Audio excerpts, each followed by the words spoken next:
ನಿನ್ನೆಯ ದಿನ ನನ್ನ ಹುಟ್ಟುಹಬ್ಬದ ಪ್ರಯುಕ್ತ ರಾಜ್ಯಾದ್ಯಂತ ಪಕ್ಷದ ಕಾರ್ಯಕರ್ತ ಬಂಧುಗಳು 31 ಜಿಲ್ಲೆಗಳಿಂದ ಕೂಡ ಪಕ್ಷದ ಕಚೇರಿಯಲ್ಲಿ ನನಗೆ ಭಾಳ ಪ್ರೀತಿಯನ್ನು ತೋರಿಸಿದ್ದಾರೆ. ಬಂದು ಹುಟ್ಟುಹಬ್ಬದ ಶುಭಾಶಯವನ್ನು ಕೋರುವ ಮೂಲಕ ಇವತ್ತು ವಿಶೇಷವಾಗಿ ನಮ್ಮ ಮಂಡ್ಯ ಜಿಲ್ಲೆ ಮತ್ತು ನಮ್ಮ ಮದ್ದೂರಿನಲ್ಲಿ ಗೆಜ್ಜಿಲಗೆರೆನಲ್ಲಿ ಒಂದು ಹೋರಾಟ ಹಲವಾರು ದಿನಗಳಿಂದ ಏನು ನಿರಂತರವಾಗಿ ನಡೀತಾ ಇದೆ. ಆ ಹಿನ್ನೆಲೆಯಲ್ಲಿ ಗೆಜ್ಜಿಲಗೆರೆಗೆ ಭೇಟಿ ಕೊಡ್ತಕ್ಕಂಥದ್ದಕ್ಕೆ ಸಮಯ ನಿಗದಿ ಮಾಡಿದ್ದೀನಿ. ಇವತ್ತು ಜೊತೆಯಲ್ಲಿ ನಮ್ಮ ಪಕ್ಷದ ಕಾರ್ಯಕರ್ತ ಬಂಧುಗಳು, ಮುಖಂಡರುಗಳು, ನಮ್ಮನ್ನು ಪ್ರೀತಿಸಿ ಅರಸಿ ಬೆಳೆಸಿರ್ತಕ್ಕಂಥ ಸನ್ಮಾನ್ಯ ಕುಮಾರಣ್ಣ ಅವರು, ದೇವೇಗೌಡರು ಸಾಹೇಬರು, ಪಾರ್ಟಿ ಅಭಿಮಾನಿಗಳು, ಜೊತೆಯಲ್ಲಿ ಎಲ್ಲ ನನ್ನ ಯುವಕ ಮಿತ್ರರನ್ನ ಭೇಟಿ ಮಾಡ್ತಕ್ಕಂಥದ್ದಕ್ಕೆ ಬಂದಿದ್ದೀನಿ. ಜೊತೆಯಲ್ಲಿ ಹುಲ್ವಾನಾಗ ಹೋಗ್ತಾ ಇದ್ದೀನಿ. ಇವತ್ತು ದೇವಸ್ಥಾನದ ಕಾರ್ಯಕ್ರಮ ಇದೆ. ಸನ್ಮಾನ್ಯ ಕುಮಾರಣ್ಣ ಅವರು ಆಗಮಿಸಬೇಕಾಗಿತ್ತು, ಆದರೆ ಅವರು ಬಹುಶಃ ಇಲ್ಲಿಂದ ಶಿವಳ್ಳಿಗೆ ಹೊರಟಿದ್ದಾರೆ. ಅಲ್ಲಿಂದ ಮತ್ತೆ ಶ್ರೀರಂಗಪಟ್ಟಣ ಮುಗಿಸಿ ಮತ್ತೆ ತುಮಕೂರು ಗ್ರಾಮಾಂತರದಲ್ಲಿ ಕಾರ್ಯಕ್ರಮ ಕೊಟ್ಟಿದ್ದಾರೆ. ಆ ಹಿನ್ನೆಲೆಯಲ್ಲಿ ಅವರ ಒತ್ತಡವನ್ನು ಕಮ್ಮಿ ಮಾಡ್ತಕ್ಕಂಥದ್ದಕ್ಕೆ ನನಗೂ ಆಹ್ವಾನ ಪ್ರೀತಿಯಿಂದ ಕೊಟ್ಟಿದ್ದರು. ಹಾಗಾಗಿ ಹುಲ್ವಾನಿಗೆ ಭೇಟಿ ಕೊಡ್ತಾ ಇದ್ದೀನಿ. ಸರ್, ಒಂದು ಕಡೆ ಜಿಲ್ಲಾ ಉಸ್ತುವಾರಿ ಸಚಿವರಾದ ಜಿಲ್ಲೆಯಿಂದ JDS ಅನ್ನು ಓಡಿಸಬೇಕು, ಇದಕ್ಕೆಲ್ಲರೂ ಕೂಡ ಒಂದಾಗಿ ಅಂತ ಹೇಳ್ತಾರೆ. ಎಷ್ಟು ಜಿಲ್ಲೆಯಿಂದ JDSನ ಓಡಿಸ್ತಕ್ಕಂಥದ್ದು, ಆ ಶಕ್ತಿ ಸಾಮರ್ಥ್ಯ ಇರ್ತಕ್ಕಂಥದ್ದು ಜಿಲ್ಲೆಯ ಜನತೆ ತೀರ್ಮಾನ ಮಾಡ್ತಾರೆ. ಯಾರನ್ನ ಇಟ್ಕೋಬೇಕು, ಸಭ್ಯರ್ಯಾರು ಅಸಭ್ಯರ್ಯಾರು ಅಂತಕ್ಕಂಥದ್ದು ಈ ಜಿಲ್ಲೆಯ ಪ್ರಬುದ್ಧ ಜನತೆ ತೀರ್ಮಾನ ಮಾಡ್ತಾರೆ.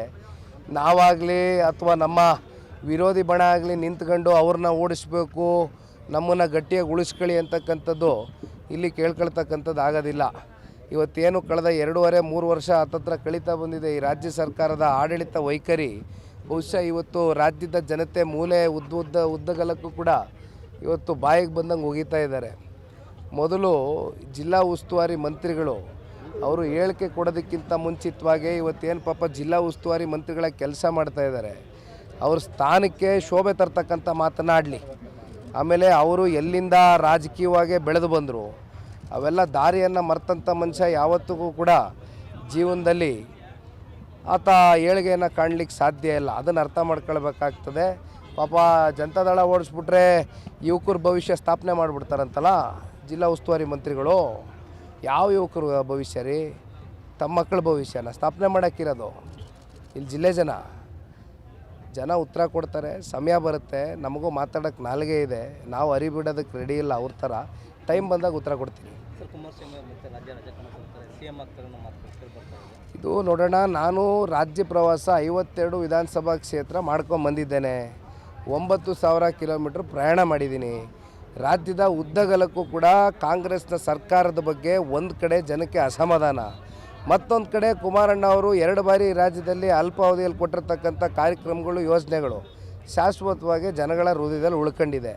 ಹಾಗಾಗಿ ಮತ್ತೆ ಕುಮಾರಣ್ಣನಂತಕ್ಕಂಥ ಒಬ್ಬ ವ್ಯಕ್ತಿ ಬರಬೇಕು, ಈ ರಾಜ್ಯವನ್ನು ಉಳಿಸಬೇಕು ಅಂತಕ್ಕಂಥದ್ದಾದರೆ ನನ್ನ ಭಾವನೆ ಇದು ಜನತಾದಳ ಪಕ್ಷದ ಕಾರ್ಯಕರ್ತರು ಮುಖಂಡರದಲ್ಲ, ಇಡೀ ರಾಜ್ಯದಲ್ಲಿ ಇವತ್ತು ಈ ಚರ್ಚೆ ಭಾಳ ಗಟ್ಟಿಯಾಗಿ ಪ್ರಾರಂಭ ಆಗಿದೆ.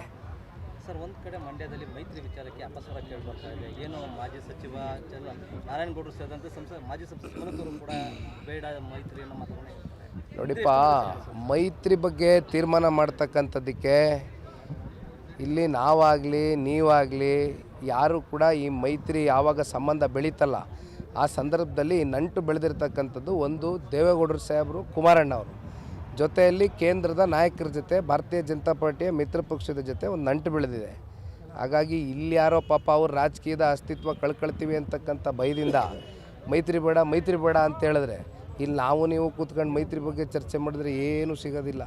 ಈ ತೀರ್ಮಾನ ಡೆಲ್ಲಿ ಲೆವೆಲಲ್ಲಾಗಿದೆ, ಭಾಳ ಗಟ್ಟಿಯಾಗಿ ಮುಂದುವರಿಯುತ್ತೆ. ಸರ್, ಕಾಂಗ್ರೆಸ್ ಮನಸ್ಸಿಗೆ ಮೈತ್ರಿ ಅನಿವಾರ್ಯ ನೋಡಿಪ್ಪ, ಇವತ್ತು ನಾವು ಒಂದು ಪ್ರಾದೇಶಿಕ ಪಕ್ಷವಾಗಿದ್ದರೂ ಕೂಡ ಅನೇಕ ಜಿಲ್ಲೆಗಳಲ್ಲಿ, ವಿಶೇಷವಾಗಿ ನಮ್ಮ ಮಾತೃ ಜಿಲ್ಲೆ ಮಂಡ್ಯ, ಇಂಥ ಭಾಗಗಳಲ್ಲಿ ನಮ್ಮದಾದಂಥ ಒಂದು ಶಕ್ತಿಯನ್ನು ಇಟ್ಕೊಂಡಿದ್ದೇವೆ. ಜನಸೇವೆಯ ಮೂಲಕ ನಿರಂತರವಾಗಿ ರೈತರ ಸಮಸ್ಯೆಗೆ ಸ್ಪಂದನೆಯನ್ನು ಕೊಡುವ ಮೂಲಕ ಒಂದು ಶಾಶ್ವತವಾಗಿ ಕುಮಾರಣ್ಣವರು ವಿಶೇಷವಾಗಿ ಅವರ ನಾಯಕತ್ವದಡಿ ಪಾರ್ಟಿಯನ್ನು ಏನು ಕಟ್ಟಿದ್ದಾರೆ, ಶಾಶ್ವತ ಸ್ಥಾನವನ್ನು ಇವತ್ತು ಜನ ನಮಗೆ ಕೊಟ್ಟಿದ್ದಾರೆ ಅನೇಕ ಜಿಲ್ಲೆಗಳಲ್ಲಿ ರಾಜ್ಯಾದ್ಯಂತ.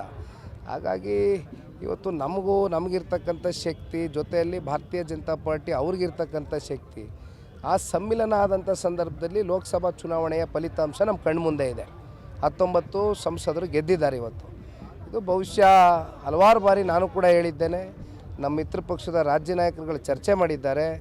100ಕ್ಕೆ 100ರಷ್ಟು 150ಕ್ಕಿಂತ ಹೆಚ್ಚು ಸ್ಥಾನ 2028ಕ್ಕೆ NDA ಮಿತ್ರ ಪಕ್ಷ ಸರ್ಕಾರವನ್ನು ಕರ್ನಾಟಕ ರಾಜ್ಯದಲ್ಲಿ ರಾಜ್ಯದ ಜನತೆ ಆಶೀರ್ವಾದ ಪಡೆಯುವ ಮೂಲಕ ರಚಿಸ್ತೇವೆ.